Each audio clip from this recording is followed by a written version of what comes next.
चलिए स्टूडेंट्स, अभी तक हमने टॉपिक देखा फंक्शंस और लिमिट्स क्या होती हैं। अब हम स्टार्ट करते हैं कंटिन्यूटी क्या होती है। देखिए, मेरे पास कोई फंक्शन f है तो उस फंक्शन को x इज इक्वल टू ए पे मैं कंटिन्यूस कब बोल सकता हूँ? जब वो फंक्शन हमारी तीन कंडीशंस को मीट कर रहा हो। पहली कंडीशन हमारी क्या है? f of a should be defined, यानी कि x is equal to a पे उस फंक्शन की कोई ना कोई वैल्यू आनी चाहिए। जब मैं उस फंक्शन के अंदर x की कोई वैल्यू a पुट करता हूँ तो मुझे वैल्यू ऑफ द फंक्शन मिलना चाहिए। That means f of a क्या होना चाहिए? डिफाइंड होना चाहिए। सेकेंड, उस फंक्शन की left hand limit and right hand limit exist करनी चाहिए और वो बराबर होनी चाहिए। तब हम क्या बोल सकते हैं कि limit of the function at x is equal to a must exist. And third condition हमारी क्या कहती है? उस फंक्शन की x is equal to a पे left hand limit right hand limit के बराबर होनी चाहिए। और वो दोनों किसके बराबर होनी चाहिए? Value of f at x is equal to a, यानी कि value of f of a के बराबर होनी चाहिए। तो जब हमारी ये तीनों कंडीशंस मीट हो जाएंगी, यानी कि f ऑफ a हमारा डिफाइंड हो, limit x tends to a f of a exist कर रही हो and limit x tends to a f of x equal to f of a हो, तो हम क्या कह सकते हैं? The function f of x is a continuous function at point x is equal to a। चलिए इसी में हम एक एग्जांपल देखते हैं। हमें एक क्वेश्चन दिया हुआ है, check the continuity of the function at x is equal to a where f of x is equal to 2 minus x if x is less than 0 and f of x is equal to x plus x if x is greater than equal to 0। ठीक है, हमें continuity check करनी है at the point x is equal to 0 पे। तो सबसे पहले हम क्या करेंगे? x की वैल्यू 0 पुट करेंगे। किसके अंदर? x प्लस x के अंदर। क्यों? क्योंकि x इज इक्वल टू 0 पे हमें फंक्शन क्या दिया हुआ है? x plus x। तो जब मैं f is equal to f of x के अंदर वैल्यू पुट करता हूँ at x is equal to 0, तो मुझे क्या मिल जाएगा? 0 प्लस 0 दैट इज 0। तो मेरी f ऑफ 0 की वैल्यू क्या आ गई? 0 आ गई। अब हम इसमें निकालने की कोशिश करेंगे left hand limit. Left hand limit के लिए देखिए मुझे कहाँ जाना पड़ेगा? x की वैल्यू 0 से कम डालनी पड़ेगी। तो मैं क्या पुट करूँगा? Limit x tends to 0 minus f of x, यानी कि limit h tends to 0 f of 0 minus h। तो जब मैं इसमें 0 माइनस h पुट करूँगा, x की वैल्यू 0 से छोटी होगी, तो मैं फंक्शन कौन सा काम में लूँगा? 2 माइनस x। तो यहाँ पर मैं x की जगह क्या पुट करूँगा? 0 माइनस h। तो मैंने put limit h tends to 0 2 minus 0 minus h। अब जब मैं h की वैल्यू इसमें 0 पुट कर दूंगा तो मुझे आंसर क्या मिल जाएगा? 2। तो मेरी लेफ्ट हैंड लिमिट कितनी आ गई? 2 आ गई।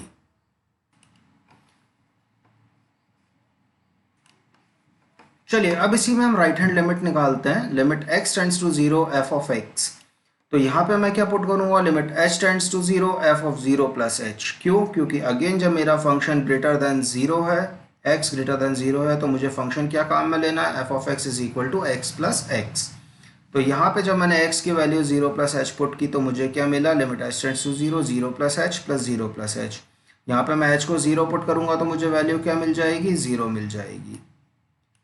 तो हम क्या कह सकते हैं कि क्योंकि हमारी left hand limit right hand limit और f ऑफ x बराबर नहीं है, तो इसलिए the function is not continuous at x is equal to 0। Again हमारा जो f ऑफ 0 है वो left hand limit and right hand limit के बराबर नहीं है, इसलिए f of x is not continuous at x is equal to 0। चलिए इसी में एक और क्वेश्चन लेते हैं। Check at x is equal to 2 whether function is continuous और नॉट। और हमें फंक्शन क्या दिया हुआ है? f of x is equal to x square minus 5x plus 2 upon x minus 1। अब देखिए यहाँ पे क्या किया? सबसे पहले मैंने x की वैल्यू 1 पुट करी डिनोमिनेटर में, तो मुझे क्या मिल गया? 2 माइनस 1। तो जब मुझे x की वैल्यू डिनोमिनेटर में 2 minus 1 that is equal to 1 मिल गई, तो मैं क्या बोलूँगा कि मेरा जो डिनोमिनेटर है that is not equal to 0, यानी कि x minus 1 is not equal to 0।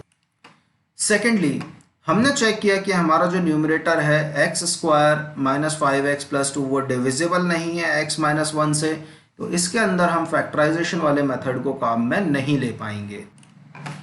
तो देखिए हम इसमें क्या करते हैं? सबसे पहले x की वैल्यू 2 पुट करते हैं। जब हम इसमें x की वैल्यू 2 पुट करेंगे फंक्शन में, तो हमें क्या मिल जाएगा? 2 square minus 5 into 2 plus 2 divided by 2 minus 1 that is equal to 4 minus 10 plus 2 divided by 1 that is equal to minus 4।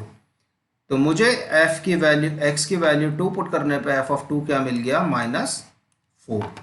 चलिए अब हम इसकी लेफ्ट हैंड लिमिट निकालने की कोशिश करते हैं। तो इसकी जब मैं लेफ्ट हैंड लिमिट निकालूंगा तो मुझे क्या मिल जाएगा, limit x tends to 2 minus f of x। तो यहाँ पे मैं क्या पुट करूंगा, h की वैल्यू 0 पुट करूंगा और x में मैं क्या डाल दूंगा 2 माइनस h। तो जब मैं x में वैल्यू डालूंगा 2 माइनस एच तो मुझे क्या मिल जाएगा, limit h tends to 0 2 minus h का square minus 5 into 2 minus h plus 2 upon 2 minus h minus 1। अब यहाँ पे मैंने क्या किया, यहाँ पे मैंने h की वैल्यू को 0 पुट किया। तो जैसे ही मैंने h की वैल्यू को 0 पुट किया मुझे लेफ्ट हैंड लिमिट क्या मिल गई, मुझे लेफ्ट हैंड लिमिट मिल गई -4। सिमिलरली हम इसमें निकालने की कोशिश करेंगे राइट हैंड लिमिट। तो देखिए राइट हैंड लिमिट निकालने के लिए मैंने क्या किया, x is equal to 2 plus h put किया तो मुझे क्या मिल गया, limit h tends to 0 2 plus h का square minus 5 into 2 plus h plus 2 upon 2 plus h minus 1। इसको जब मैं सॉल्व करूंगा और इसको सॉल्व करने के बाद h की वैल्यू को 0 पुट करूंगा तो मुझे क्या मिल जाएगा, चलिए जैसे इसके अंदर मैं h की वैल्यू को 0 पुट करूंगा तो मुझे क्या मिल जाएगा -4। तो मैं क्या कह सकता हूँ, f ऑफ 2 उसकी वैल्यू कितनी है -4, LHL उसकी वैल्यू कितनी है -4 और RHL उसकी भी वैल्यू कितनी है -4। तो मैं क्या कह सकता हूँ, मेरा जो फंक्शन f ऑफ x है ये फंक्शन कंटिन्यूअस है किस पे, at x is equal to 2 पे।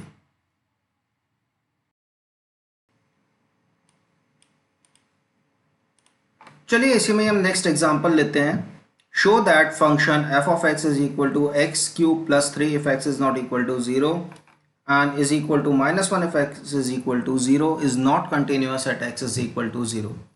देखिए हमें सीधा सीधा दिया हुआ है कि यदि x की वैल्यू 0 हो तो f of x की वैल्यू कितनी होगी, 1 होगी। तो मैं f of 0 की वैल्यू कितनी पुट कर दूंगा, 1 पुट कर दूंगा। अब इसकी हम लेफ्ट हैंड लिमिट निकालते हैं, limit x tends to 0 f of x। तो यहाँ पे मैं क्या पुट करूंगा, एक्स क्यूब प्लस 3 में x की वैल्यू में डालूंगा 0 माइनस एच। तो मुझे क्या मिल जाएगा, limit h tends to 0 f of 0 minus h. इसमें मैंने पुट किया तो मुझे क्या मिल गया, x की जगह मैंने पुट किया 0 माइनस एच तो मुझे क्या मिला, 0 माइनस एच का होल क्यूब प्लस 3। यहाँ पे मैं h को क्या पुट करूंगा, 0 पुट करूंगा तो मुझे लेफ्ट हैंड लिमिट कितनी मिल जाएगी, लेफ्ट हैंड लिमिट मुझे मिल गई 3। इसी तरह से हम इसमें निकालेंगे राइट हैंड लिमिट। देखिए राइट हैंड लिमिट निकालने के लिए अगेन मैं क्या करूंगा, x में पुट करूंगा, x की जगह पुट करूंगा 0 प्लस एच। तो मुझे क्या मिल जाएगा, मेरा क्वेश्चन क्या था, एक्स क्यूब प्लस 3। तो एक्स क्यूब प्लस 3 के x में मैंने क्या पुट किया, 0 प्लस एच। तो मुझे क्या मिला, limit h tends to 0 0 plus 3 का क्यूब प्लस 3। अगेन यहाँ पर मैं क्या पुट करूंगा, h is equal to 0 put करूंगा। तो जब मैं इसके अंदर h is equal to 0 put करूंगा तो मुझे राइट हैंड लिमिट क्या मिल जाएगी, 3 मिल जाएगी। तो मैं क्या कह सकता हूँ, मेरी लेफ्ट हैंड लिमिट और राइट हैंड लिमिट तो 3 के बराबर है मगर वो f ऑफ 0 यानी इक्वल टू 1 के बराबर नहीं है। तो that means function f of x is not continuous at x is equal to 0। चलिए नेक्स्ट इसमें टॉपिक आता है अलजेब्रा ऑफ कंटिन्यूअस फंक्शन। बहुत सिंपल सा टॉपिक है ये। हमें क्या कह रहा है, मेरे पास दो फंक्शन है f ऑफ g, दो फंक्शंस हैं और दोनों कंटिन्यूअस हैं किस पे, at real number x is equal to c पे। तो क्या क्या होल्ड करेगा, f प्लस जी भी कंटिन्यूस होगा at x is equal to c, f minus g भी कंटिन्यूस होगा at x is equal to c, f into g भी कंटिन्यूस होगा at x is equal to c and f divided by g भी continuous होगा at x is equal to g. Constraint क्या है, g of c 0 नहीं होना चाहिए, g की वैल्यू एट c पे 0 नहीं होनी चाहिए। चलिए इसमें हम एक क्वेश्चन करते हैं, check the continuity of the function sine function, दूसरा है कॉस फंक्शन और तीसरा है टेन फंक्शन। तो सबसे पहले हम लेके चलते हैं continuity of sine function. F of x हमें क्या दिया हुआ है, एफ ऑफ एक्स हमें साइन एक्स के बराबर दिया हुआ है। चलिए हम सब जानते हैं कि साइन एक्स डिफाइंड होता है एक रियल नंबर एक्स पे, यानी कि एक्स की मैं कोई भी वैल्यू पुट करूंगा तो उसमें साइन ऑफ एक्स डिफाइंड होगा। साइन ऑफ एक्स की वैल्यू कहाँ से कहाँ तक एग्जिस्ट करती है, साइन ऑफ एक्स की वैल्यू आपकी एग्जिस्ट करती है -1 से 1 तक। तो चलिए हम किसी भी एक रियल ऑर्बिट्री नंबर c पे साइन ऑफ c निकालने की कोशिश करते हैं। तो हमारा फंक्शन क्या हो जाएगा, f of c is equal to sine of c। चलिए तो सबसे पहले मुझे क्या मिल गया, x इज इक्वल टू सी पे वैल्यू कितनी मिल गई साइन x की, साइन ऑफ c। अब मैं क्या निकालूंगा, राइट हैंड लिमिट निकालने की कोशिश करता हूं। तो राइट हैंड लिमिट निकालने के लिए मैं क्या लिखूंगा, limit x tends to c plus sine x। अब मैं x की जगह क्या पुट कर दूंगा, c प्लस h। तो यहाँ पे क्या आ जाएगा, limit h tends to 0 sine c plus h। अब मुझे इसको निकालना है, limit h tends to 0 sine c plus h मुझे कैलकुलेट करना है। देखिए हम सब जानते हैं sine a plus b is equal to sine a cos b plus cos a sine b. तो मैं साइन c प्लस h को क्या लिख सकता हूँ, limit h tends to 0 sine c cos h plus cos c sine h। तो ये क्या हो जाएगा, limit h tends to 0 sine c cos h plus limit h tends to 0 cos c sine h। अब यहाँ पे मैं h की वैल्यू क्या पुट कर दूंगा, 0 पुट कर दूंगा। तो मुझे क्या मिल जाएगा, sine c into cos 0 plus cos c into sine 0। तो इसमें साइन 0 की वैल्यू होती है 0। तो जब मैं 0 को कॉस c से मल्टीप्लाई करूंगा तो मुझे क्या मिल जाएगा, 0। और कॉस c की वैल्यू, कॉस 0 की वैल्यू होती है 1। तो जब मैं 1 को साइन c से मल्टीप्लाई करूंगा तो मुझे क्या मिल जाएगा, साइन ऑफ c। तो देखिए हमें क्या मिला, sine c into 1 plus cos c into 0। That means मेरी राइट हैंड लिमिट कितनी आ गई, मेरी राइट हैंड लिमिट आ गई है साइन ऑफ c। चलिए अब हम इसकी लेफ्ट हैंड लिमिट निकालने की कोशिश करते हैं। तो लेफ्ट हैंड लिमिट जब हम निकालेंगे तो हम क्या लिखेंगे, limit x tends to c minus sine of x। इसको मैं कैसे लिख सकता हूँ, limit h tends to 0 sine of c minus h। क्यों, क्योंकि मैंने h की जगह क्या पुट कर दिया, c माइनस h। देखिए अब हम सब जानते हैं साइन a माइनस बी का फॉर्मूला होता है sine a cos b minus cos a sine b। तो यहाँ पे मैं c माइनस h की जगह क्या पुट कर दूंगा, sine c cos h minus cos c sine h। अब यहाँ पे जब मैं h को 0 पुट करूंगा तो मुझे क्या मिल जाएगा, limit h tends to 0 sine c into cos 0 minus cos c into sine 0। अब कॉस 0 की वैल्यू है 1 और साइन 0 की वैल्यू है 0। तो मुझे अल्टीमेटली क्या मिल गया, sine c into 1 minus cos c into 0 that is sine c। तो मेरी लेफ्ट हैंड लिमिट निकल के आई साइन ऑफ c। तो मैं क्या कह सकता हूँ कि left hand limit is equal to right hand limit is equal to f of c. और वैल्यू कितनी हो गई, साइन ऑफ c। तो that means function f of x is equal to sine x एक कंटिन्यूस फंक्शन है, एक point x is equal to c पर। अब चलिए हम दूसरा function f of x is equal to cos x को चेक करते हैं कि क्या वो कंटिन्यूस होगा at point x is equal to c। तो इसके लिए हम क्या करेंगे, x is equal to c put करेंगे function f of x is equal to cos x में। तो जब मैं x को c पुट करूंगा कॉस x में तो मुझे क्या मिल जाएगा, f of c is equal to cos c। अब हम इसकी लेफ्ट हैंड लिमिट निकालने की कोशिश करते हैं। मुझे क्या दिया हुआ है, limit x tends to c minus cos of x। तो मैं x की जगह क्या पुट करूंगा लेफ्ट हैंड लिमिट के लिए, c माइनस h। तो यहाँ पे मुझे क्या मिल जाएगा, limit h tends to 0 cos c minus h। अब हम जानते हैं कॉस a माइनस बी का फॉर्मूला होता है cos a cos b plus sine a sine b। तो यहाँ पे मुझे क्या मिल जाएगा, limit h tends to 0 cos c into cos h plus sine c into sine h।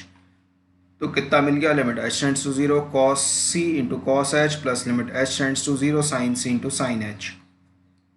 यहाँ पे आप h को 0 पुट कीजिए तो आपको क्या मिल जाएगा, cos c into cos 0 plus sine c into sine 0। अब cos 0 हम जानते हैं 1 होता है और sin 0 0 होता है। तो मुझे क्या मिल जाएगा, cos c into 1 plus sine c into 0। That means left hand limit मुझे कितनी मिल गई, cos ऑफ c। चलिए अब हम राइट हैंड लिमिट निकालने की कोशिश करते हैं। तो हम क्या लिखेंगे, limit x tends to c plus cos of c। अब यहाँ पे मैं x की जगह पुट करूँगा limit h tends to 0 cos c plus h। तो यहाँ पे मेरा फॉर्मूला हम सब जानते हैं कि cos a प्लस b का फॉर्मूला क्या होता है, cos a cos b minus sine a sine b। तो यहाँ पे मैं जब cos c प्लस h को एक्सपैंड करूँगा तो मुझे क्या मिल जाएगा, limit h tends to 0 cos c into cos h minus sine c into sine h। That is limit h tends to 0 cos c into cos h minus limit h tends to 0 sine c into sine h। जब मैं h को 0 put करूँगा तो यहाँ पे मुझे क्या मिलेगा, cos c into cos 0 minus sine c into sine 0। हम जानते हैं cos 0 is equal to 1 and sine 0 is equal to 0। तो मुझे क्या मिला, cos c into 1 minus sine c into 0। That means right hand limit मेरी कितनी आ गई, cos ऑफ c। तो मैं क्या कह सकता हूँ, मेरी left hand limit, right hand limit और f ऑफ c तीनों बराबर है और किसके बराबर है, cos c के। तो मेरा function f of x is equal to cos x एक कंटिन्यूस फंक्शन है एक point x is equal to c पर। चलिए इसी तरह से हम तीसरा फंक्शन लेते हैं, f of x is equal to 10x। ये एक सिंपल सा फंक्शन है। देखिए मुझे x is equal to c पे ये चेक करना है कि 10x कंटिन्यूस है या नहीं। तो पहले तो मैं 10x को कैसे लिख सकता हूँ, 10x को मैं लिख सकता हूँ sine x upon cos x। तो मुझे क्या मिल जाएगा, limit x tends to c sine x upon cos x। अब ऑलरेडी हम ये साबित कर चुके हैं कि साइन x एक कंटिन्यूस फंक्शन है, cos x एक कंटिन्यूस फंक्शन है, और हम सब जानते हैं कि यदि f ऑफ x भी कंटिन्यूस हो और g ऑफ x भी कंटिन्यूस हो तो f of x divided bye g of x आपको एक कंटिन्यूस फंक्शन देता है। इसी तरह से यदि sin x एक कंटिन्यूस फंक्शन है और cos एक कंटिन्यूस फंक्शन है, therefore limit x tends to c sin of x divided by cos of x एक कंटिन्यूस फंक्शन होगा, इसीलिए limit x tends to c tan of x एक continuous function होगा, except where cos x की value 0 हो। तो हम क्या कह सकते हैं, tan x एक कंटिन्यूस फंक्शन होगा प्रोवाइडेड दैट cos x आपका 0 ना हो। चलिए इसी में एक और एग्जांपल चेक करते हैं। Check the continuity of the function f of x is equal to sin x minus cos x if x is not equal to 0 and is equal to -1 if x is equal to 0। तो सबसे पहले हमने क्या put किया, x की value को 0 put किया, तो हमें f ऑफ 0 क्या मिल गया, -1 मिल गया।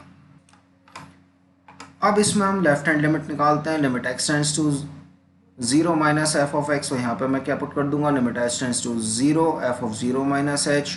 तो फंक्शन में जब मैं 0 माइनस h पुट करूंगा तो मुझे क्या मिल जाएगा, limit h tends to 0 sine 0 minus h minus cos 0 minus h। तो ये मुझे क्या मिल जाएगा, limit h tends to 0 sine 0 cos h minus cos 0 sine h minus limit h tends to 0 cos 0 into cos h plus sine 0 into sine h। ऐसा क्यों होगा, क्योंकि हम सब जानते हैं sine a minus b is equal to sine a cos b minus cos a sine b, and cos a minus b is equal to cos a cos b plus sine a sine b. तो जब मैंने sine 0 minus H में को expand किया तो मुझे क्या मिला, limit h tends to 0 sine 0 cos h minus cos 0 sine h।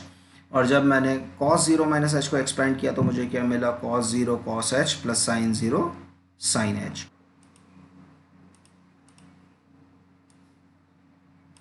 तो अब जब इस फंक्शन में मैं h is equal to 0 put करूंगा तो मुझे क्या मिल जाएगा, sine 0 into cos 0 minus cos 0 into sine 0 minus cos 0 into cos 0 plus sine 0 into sine 0। That means ये मुझे क्या दे देगा, हम सब जानते हैं साइन 0 की वैल्यू 0 होती है और कॉस 0 की वैल्यू 1 होती है। तो अल्टीमेटली मुझे क्या मिलेगा, -1 into 1 that is equal to -1। तो मैं क्या कह सकता हूँ कि मेरी लेफ्ट हैंड लिमिट कितनी आ गई, मेरी लेफ्ट हैंड लिमिट आ गई -1। अब हम इसमें निकालने की कोशिश करते हैं राइट हैंड लिमिट। तो राइट हैंड लिमिट के लिए मुझे क्या करना पड़ेगा, x tends to 0 plus f of x। तो मैं x की जगह क्या पुट करूंगा, 0 प्लस h। तो मुझे क्या मिल जाएगा, limit h tends to 0 f of 0 plus h। ये मुझे जब मैं इसको फंक्शन में पुट करूंगा x की जगह 0 प्लस h तो मुझे क्या मिलेगा, limit h tends to 0 sine 0 plus h minus cos 0 plus h। अब देखिए हमें क्या मिला, limit h tends to 0 sine 0 cos h plus sine h cos 0 minus limit h tends to 0 cos 0 cos h minus sine 0 sine h। क्यों, क्योंकि हम सब जानते हैं साइन a प्लस b होता है sine a cos b plus cos a sine b। तो जब मैंने साइन 0 प्लस h में पुट किया तो मुझे क्या मिला, limit h tends to 0 sine h sine 0 cos h plus sine h cos 0। Similarly जब मैंने कॉस a प्लस b का formula cos a cos b minus sine a sine b put किया कॉस 0 प्लस एच में तो मुझे क्या मिला, cos 0 cos h minus sine 0 sine h. तो अब इसमें जब मैं एच को 0 पुट करूंगा तो मुझे क्या मिल जाएगा, sine 0 into cos 0 plus sine 0 into cos 0 minus cos 0 into cos 0 minus sine 0 into sine 0। जब हम सब जानते हैं कि साइन 0 0 होता है और कॉस 0 1 होता है तो अल्टीमेटली राइट हैंड लिमिट कितनी आ जाएगी, -1 आ जाएगी। तो मैं क्या कह सकता हूँ, मेरे फंक्शन की left hand limit, right hand limit और एफ ऑफ 0 तीनों की वैल्यू बराबर है और किसके बराबर है, -1 की। Therefore f of x is a continuous function at x is equal to 0। चलिए स्टूडेंट, ये था हमारा वीडियो ऑल अबाउट कंटिन्यूटी। तो यदि आपको वीडियो पसंद आया हो तो इसको लाइक और सब्सक्राइब जरूर कीजिएगा। Thank you.